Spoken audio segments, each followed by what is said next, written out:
और इस फार्मूले के आधार पर ये इस्लामोफोबिया का जो पूरी थीसिस है वो तैयार की गई और इसी आधार पर फिर आरएसएस बनी कि मुस्लिम विरोध के नाम पर हिंदू वोटों को कंसोलिडेट करेंगे तो सत्ता केवल एक ही जाति के हाथ में आएगी।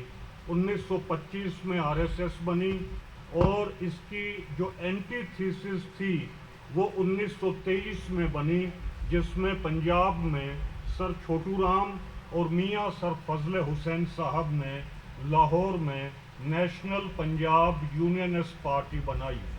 और जब सर छोटू राम जी ने और मियां सर फजल हुसैन साहब ने लाहौर में यूनियनिस्ट पार्टी बनाई तो लाला लाजपत राय सर छोटू राम के पास गए। उन्होंने कहा कि आप भी हिंदू हैं और मैं भी हिंदू हूं, तो आपको, चूंकि मैं हिंदू हूं, तो आपको मेरे साथ मिलकर ये पॉलिटिकल पार्टी बनानी चाहिए थी।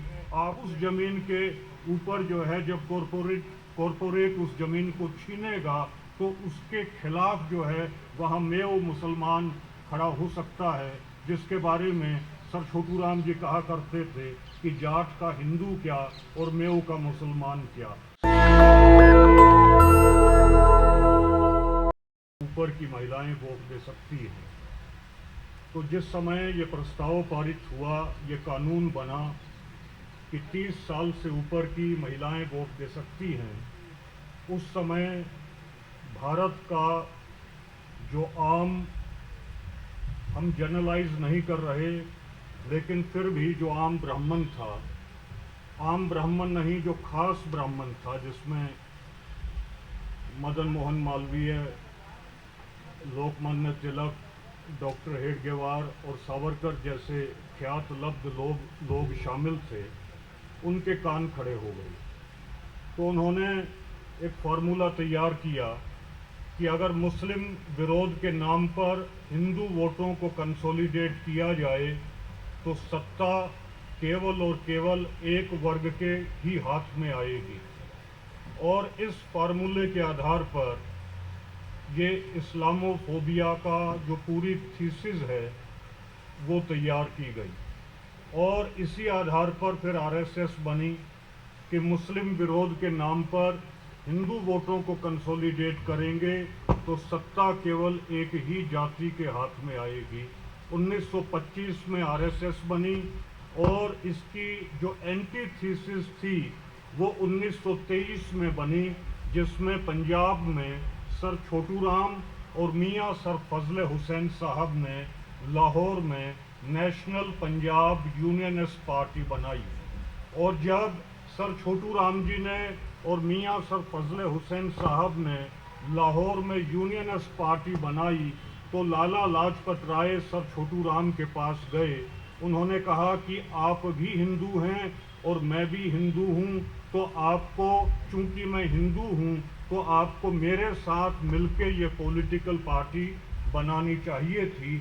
आपने एक मुसलमान के साथ ये पार्टी क्यों बनाई? तो सर छोटू राम ने कहा कि ये सही है कि मेरा और आपका मजहब एक है, लेकिन हमारा ईमान अलग अलग है।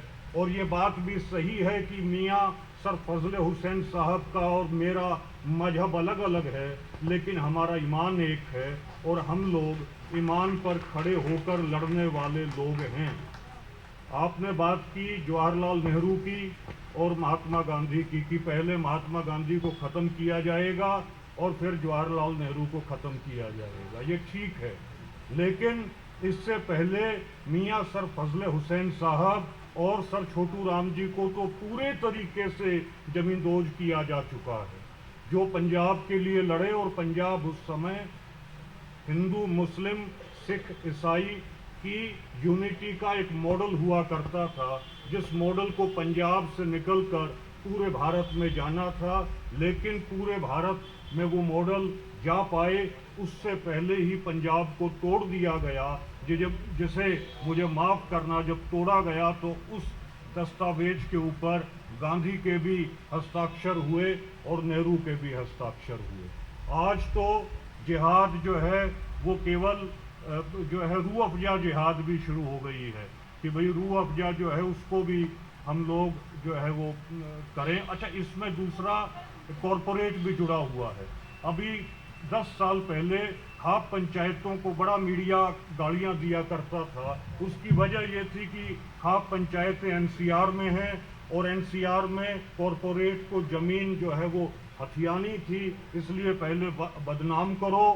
उन लोगों को जो रजिस्ट कर सकते हों, उन लोगों को जो प्रतिरोध कर सकते हों, उसके बाद जो है ज़मीन को कब्जाना आसान हो जाएगा।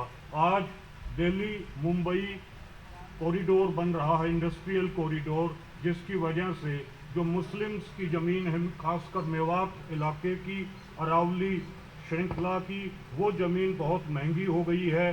उस ज़मीन के ऊपर जो है जब कॉरपोरेट उस ज़मीन को छीनेगा तो उसके खिलाफ जो है वहाँ मेव मुसलमान खड़ा हो सकता है, जिसके बारे में सर छोटू राम जी कहा करते थे कि जाट का हिंदू क्या और मेव का मुसलमान क्या।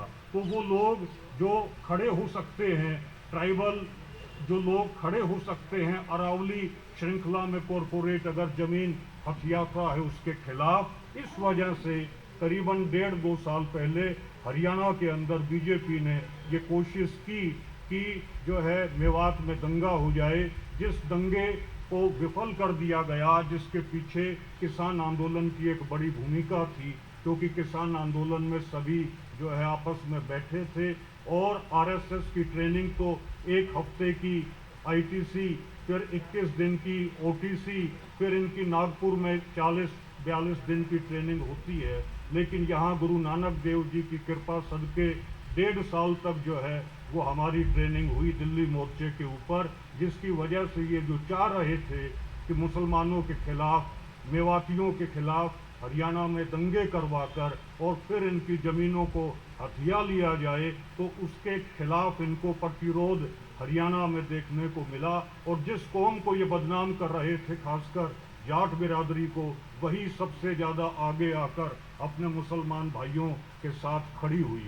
इसलिए हमें निवेदन मेरा ये है कि जो धाराएं हमें आज नज़र नहीं आ रही, जिस इतिहास को ज़मींदोज कर दिया गया, उस इतिहास को दोबारा से हमें जो है वो सामने लाना पड़ेगा, जिसमें मियाँ सर फजले हुसैन साहब का इतिहास हो, जिसमें सर सिकंदर हयात खान जो यूनियनिस्ट पार्टी से यूनाइटेड पंजाब के प्रीमियर बने थे 1937 में, चाहे lieutenant colonel sir Malik Khizar Hayat Khan Tiwana साहब का इतिहास हो, चाहे सर छोटू राम जी का इतिहास हो। इस इतिहास को अगर हम लोग लेकर चलेंगे तो जो ज़मीन से जुड़ी हुई धाराएं हैं वो हमारे साथ जुड़ेंगी और हम लोग इन फासिस्ट सांप्रदायिक शक्तियों का मुकाबला कर सकते हैं। आप लोगों ने मुझे समय दिया, आपका बहुत बहुत धन्यवाद। इतने विद्वत जन जो है बैठे हुए हैं, उनके बीच मुझे बोलने का आपने मौका दिया। कोई बात गलती से कही गई हो, किसी के दिल को ठेस लगी हो, कोई बात सही न लगी हो, उसके लिए भी दास जो है वो माफी। नेशनल दस्तक की आपसे गुजारिश है कि अगर इसको बचाना चाहते हैं तो नेशनल दस्तक को सब्सक्राइब करने के लिए रेड कलर के सब्सक्राइब बटन को दबाएं, फिर बेल आइकन की घंटी दबाएं। नेशनल दस्तक को बचाने के लिए बहुत जरूरी है कि हर खबर को शेयर करें, लाइक करें, कमेंट जरूर करें।